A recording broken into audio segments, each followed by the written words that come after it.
नमस्कार मंडळी, मी तुमचा लाडका मित्र वरद विजय चव्हाण आणि मी तुम्हा सर्वांचं माझ्या युट्यूब चॅनलमध्ये स्वागत करत आहे. म्हणजे राजकुमार हिरानी आणि शाहरुख खानचा आज डोंकी रिलीज झालेला आहे. मी बघितला होता सकाळी 6:30चा शो आणि 6:30चा शो असून सुद्धा ऑलमोस्ट 45% ऑक्युपन्सी होती आणि पुढचे आता सगळे शोज तुम्हाला ऑलमोस्ट फास्ट फिलिंग किंवा रेड मध्ये दिसतील. सो ऑलमोस्ट सोल्ड आउट आहेत पुढचे सगळे शो. आता हा सिनेमा माझा बघून झाला आहे. सिनेमा बघितल्यानंतर आपल्याला जो प्रश्न पडतो की हा राजकुमार हिरानीचा बेस्ट मूवी आहे का किंवा हा शाहरुख खानचा बेस्ट मूवी आहे का, तर याचं उत्तर मी आता तुम्हाला देणार आहे. म्हणजे सिनेमा आपल्यासमोर येतो 4 भागांमध्ये. स्टोरी जी आहे ती नरेशनमध्ये मागे पुढे होते. पहिला भाग आहे तो बिफोरचा, दुसरा म्हणजे आफ्टर, दुसरा म्हणजे ड्युरिंग, तिसरा आफ्टर आणि चौथा जो आहे तो कमबॅक. सो जेव्हा या सिनेमाची सुरुवात होते, आता आपण महाराष्ट्राचे आहोत. सो महाराष्ट्रामध्ये अशी क्रेज नाहीये की आपल्याला भारत सोडून दुसऱ्या देशात जायचंय, तिकडे डॉलर्समध्ये पैसे कमवायचे आहेत. ही क्रेज जास्त करून नॉर्थला आहे, पंजाबला तर भरपूर आहे. ते वातावरण जे आहे, ती मेंटॅलिटी जी आहे ती ऍज अ महाराष्ट्रीयन आपल्याला डायजेस्ट करायला थोडं वेळ लागतो. मी नाही असं नाही म्हणणार की बाबा असं पण होतं, कारण व्हिसा मिळवण्यासाठी जी काही धडपड तिकडे चाललेली असते, म्हणजे पूजा आयोजित केली जाते किंवा देवाला एरोप्लेनचा प्रसाद चढवला जातो. छोटे छोटे डिटेल्स त्या राज्यातले राजकुमार हिरानींनी जास्त बारकाईने आपल्यासमोर मांडण्याचा प्रयत्न केलाय आणि तिकडे आपल्याला ते थोडं डायजेस्ट व्हायला वेळ लागतो. एकदा ते डायजेस्ट झालं की आपण तो सिनेमा एन्जॉय करतो. आणि मी मगाशी म्हटल्याप्रमाणे की सिनेमा 4 भागांमध्ये डिवायडेड आहे.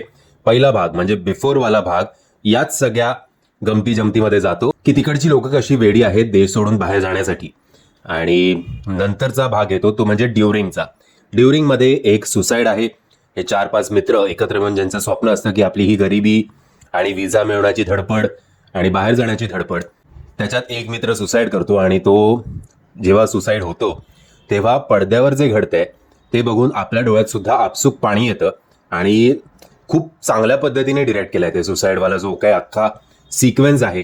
त्यानंतर शाहरुख खानचा जसा अभिनय आहे ते खूप चांगल्या पद्धतीने आपल्यासमोर मांडण्यात येतं आणि म्हणूनच आपण एकदम इमोशनल होऊन जातो त्यावेळेला. मूवीचा तिसरा भाग म्हणजे आफ्टर. आफ्टरमध्ये आपल्याला असं सांगण्याचा प्रयत्न केलाय की आपण जेव्हा बाहेरच्या देशात जातो, आपल्याकडे आपल्या स्वतःच्या देशात जॉब अपॉर्च्युनिटीज असताना बाहेर गेल्यानंतर तिकडची लोक आपल्या कुठल्या नजरेतून बघतात, आपल्याला स्वतःचा इगो कसा बाजूला ठेवून डॉलर्समध्ये पैसे कमवायचे आहेत म्हणून गप बसायला लागतं.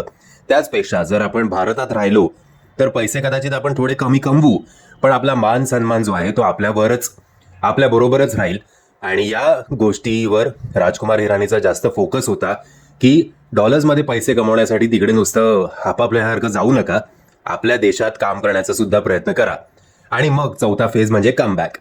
आता कमबॅकमध्ये जसं तुम्ही आता जवानमध्ये बघितलं असेल की एक शाहरुखचा मोठा मोनोलॉग होता, तसाच मोनोलॉग यामध्ये सुद्धा आहे. देशभक्ती जागवण्याचा प्रयत्न शाहरुख खान आणि राजकुमार हिरानींनी केलाय. आता ती कितपत जागते माहिती नाही, मला तरी असं ओके वाटलं ते भाषण. ओव्हरऑल बघायला गेलं तर आय थिंक या सिनेमाला मिक्स्ड रिस्पॉन्स जास्त येईल आणि खास करून नॉर्थमध्ये हा सिनेमा तिकडचे कनेक्शन्स, तिकडची फिलिंग जी आहे ती पडद्यावर समोर मांडल्यामुळे तिकडे तर नो डाऊट हा खूप धुमशान घालेल. आणि जो प्रश्न मला पडला होता की हा राजकुमार हिरानीचा बेस्ट मूवी आहे का आतापर्यंतचा, तर हा सिनेमा बघितल्यानंतर मला असं वाटतं की हा cinema Rajkumar Hirani प्रोडक्शन्सपेक्षा red chillies प्रोडक्शन्सचा जास्त वाटतो. आणि कुठेतरी राजकुमार हिरानीचे आधीचे जे सिनेमे होते, मुन्नाभाई असेल किंवा 3 इडियट्स असेल किंवा पीके असेल, त्या कम्पॅरिझनमध्ये त्या लेवलला हा सिनेमा मला गेलेला नाही वाटला, थोडा कमी वाटला. पण तरी सुद्धा आत्ता ज्या प्रकारचे मास ओरिएंटेड सिनेमे बॉलिवूडमध्ये येत आहेत त्याच्यापेक्षा नक्कीच काहीतरी हटके देण्याचा प्रयत्न या सिनेमाच्या माध्यमातून आपल्या समोर करण्यात आलाय. हिरोइझम बघायला गेलं तर एवढी नाही आहे, जे आहेत ते नॅचरल ऍक्शन सिक्वेन्सेस आहेत. पण तरी सुद्धा शाहरुख खान असल्यामुळे तो करिश्मा आणि तो ऑरा तो घेऊन फिरतोच. लव्ह स्टोरी सुद्धा आहे, कामं सगळ्यांची चांगली आहेत. कधी कधी असं म्हणायला पाहिजे की विकी कौशल जो आहे काही सीन्समध्ये शाहरुख खानला खाऊन टाकतो. पण शाहरुख खान त्याला माहिती आहे की कमबॅक कसं करायचं ते. बमन इराणीचे क्लासेस जे आहेत तिकडे कॉमेडी सीन्समध्ये तुम्ही टाळ्या शिट्ट्या किंवा हसून लोटपोट व्हाल. गुलाटीचे क्लासेस ते नक्कीच सगळे एन्जॉय करतील. सिनेमॅटोग्राफी चांगली आहे, रिअल लोकेशन्स आहेत जास्तीत जास्त. रिअल लोकेशन्समध्ये जर समजा व्हीएफएक्सचा वापर केला असेल तर तुम्हाला तो कळणार पण नाही. व्हीएफएक्सचा वापर शाहरुख खानवर तो तरुण असताना ते दाखवण्यासाठी खूप केलेला आहे. 99% केला असं म्हणायला काही हरकत नाही. बट मध्ये काही आय थिंक 4-5 सीनमध्ये ते खूप प्लॅस्टिक वाटतं आणि खूप फेक वाटतं. बाकी ओव्हरऑल चालून जातं. बाकी उद्या सालार हा सिनेमा येतोच आहे.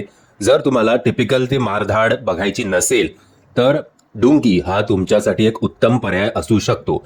आणि खास करून पठाण आणि जवान नंतर शाहरुखला एका अशा जॉनर मधल्या सिनेमामध्ये बघणं खरंच खूप रिफ्रेशिंग आहे. या सिनेमाला मी देतोय 3 स्टार. म्हणजे जर तुम्हाला हा व्हिडिओ आवडला असेल तर प्लीज या व्हिडिओला लाईक, शेअर आणि चॅनलला सबस्क्राईब करायला विसरू नका. जय हिंद, जय महाराष्ट्र.